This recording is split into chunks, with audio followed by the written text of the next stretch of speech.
Hi all, അസ്സലാമു അലൈക്കും. Welcome back to Silna's kitchen. ഇന്നത്തെ റെസിപ്പി മിക്സിയിൽ ചോറ് അരച്ചെടുത്ത് നല്ല എളുപ്പത്തിൽ തയ്യാറാക്കാൻ പറ്റിയ നല്ലൊരു സോഫ്റ്റ് ആയിട്ടുള്ള പത്തിരിയുടെ റെസിപ്പിയാണ്. പൊടിയൊന്നും വാട്ടാതെ കുഴയ്ക്കാതെ ചപ്പാത്തിക്കോലോ പ്രസ്സോ ഒന്നുമില്ലാതെ നമുക്ക് നല്ല സോഫ്റ്റ് ആയിട്ടുള്ള ഒരു പത്തിരി തയ്യാറാക്കാം. അപ്പോൾ ഈസി ആയിട്ടുള്ള ഈ ഒരു പത്തിരിയുടെ റെസിപ്പി എങ്ങനെയാണ് ചെയ്തെടുക്കുന്നത് എന്നുള്ളത് വീഡിയോ മുഴുവനായിട്ടും സ്കിപ്പ് ചെയ്യാണ്ട് കാണാൻ ശ്രമിക്കുക. എന്നാൽ മാത്രമേ ഞാനിതെങ്ങനെയാണ് ചെയ്തിട്ടുള്ളതെന്ന് മനസ്സിലാവുള്ളൂ. റെസിപ്പിയിലോട്ട് കിടക്കുന്നതിന് മുമ്പായി എൻ്റെ ചാനൽ ആദ്യമായിട്ട് കാണുന്നവരാണെങ്കിൽ പ്ലീസ് ഒന്ന് സബ്സ്ക്രൈബ് ചെയ്തേക്കണേ. ഇനി നമുക്ക് റെസിപ്പിയിലോട്ട് കിടക്കാം.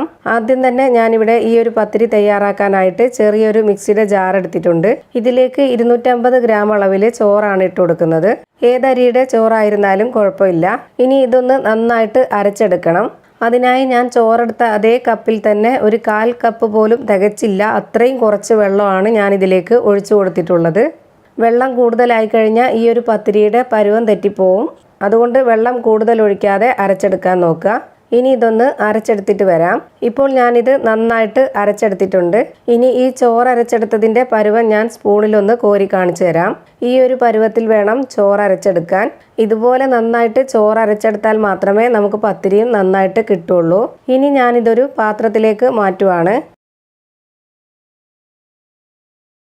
ഇനി മിക്സിയുടെ ജാറിൽ വെള്ളം ഒഴിച്ചു കൊടുക്കാതെ അതിൽ പറ്റി പിടിച്ചിരിക്കുന്ന ആ ഒരു ചോറും കൂടെ ഇതിലേക്ക് കൈകൊണ്ട് ഇട്ട് കൊടുക്കാം. ഇനി ഞാൻ ഇതിലേക്ക് 250 ഗ്രാം അളവിൽ അരിപ്പൊടിയാണ് ഇട്ട് കൊടുക്കുന്നത്. നമ്മൾ സാധാരണ പത്തിരിക്കൊക്കെ എടുക്കുന്ന അതേ പൊടി തന്നെയാണ് എടുത്തിട്ടുള്ളത്. അതുപോലെ ചോറ് നമ്മൾ എത്രയാണോ എടുക്കുന്നത് അതിനനുസരിച്ച് വേണം നമ്മൾ അരിപ്പൊടിയും ഇട്ട് കൊടുക്കാൻ. ഞാൻ ചോറ് എടുത്തിട്ടുള്ള അതേ അളവിനാണ് അരിപ്പൊടിയും എടുത്തിട്ടുള്ളത്. അതുപോലെ നിങ്ങൾ എത്രയാണോ ചോറ് എടുക്കുന്നത് അതിനനുസരിച്ച് അരിപ്പൊടിയും എടുക്കാം.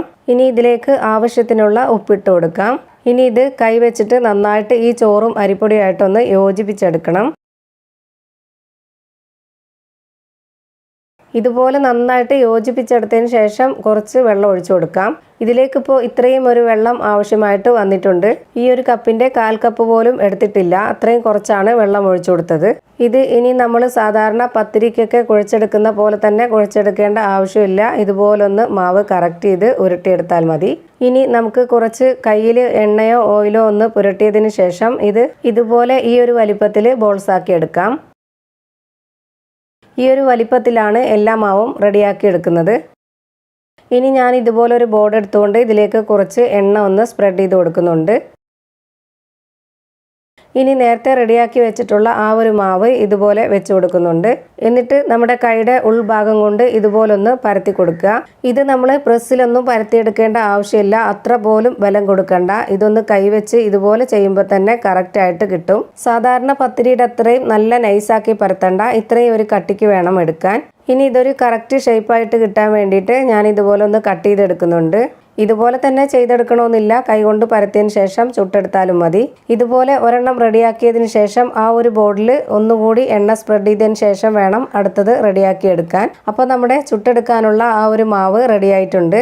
ഇത് ചുട്ടെടുക്കാനായിട്ട് ഞാനിവിടെ ഒരു പാൻ സ്റ്റൗവിലേക്ക് വെച്ച് ഫ്ലെയിം ഓൺ ആക്കി കൊടുത്തിട്ടുണ്ട്. പാൻ നല്ലോണം ചൂടായതിന് ശേഷം വേണം മാവ് ഇട്ട് കൊടുക്കാൻ, അല്ലാന്നുണ്ടെങ്കിൽ ഈ ഒരു പാനിൽ മാവ് ഒട്ടിപ്പിടിക്കും. എന്നിട്ട് മാവ് ഇട്ട് കൊടുത്തതിന് ശേഷം ഇതൊരു മീഡിയം ഫ്ലെയിമിലിട്ടിട്ട് വേണം ഇത് നമുക്ക് ചുട്ടെടുക്കാൻ. ചെറുതായതുകൊണ്ട് 4 എണ്ണമൊക്കെ ഇട്ട് കൊടുത്ത് ചുട്ടെടുക്കാം.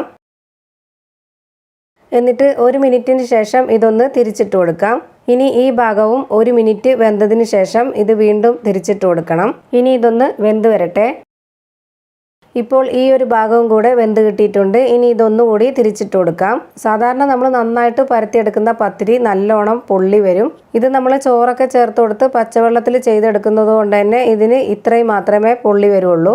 എന്നാലും ഈ ഒരു പത്തിരി കഴിക്കാനായിട്ട് നല്ലൊരു ടേസ്റ്റാണ്.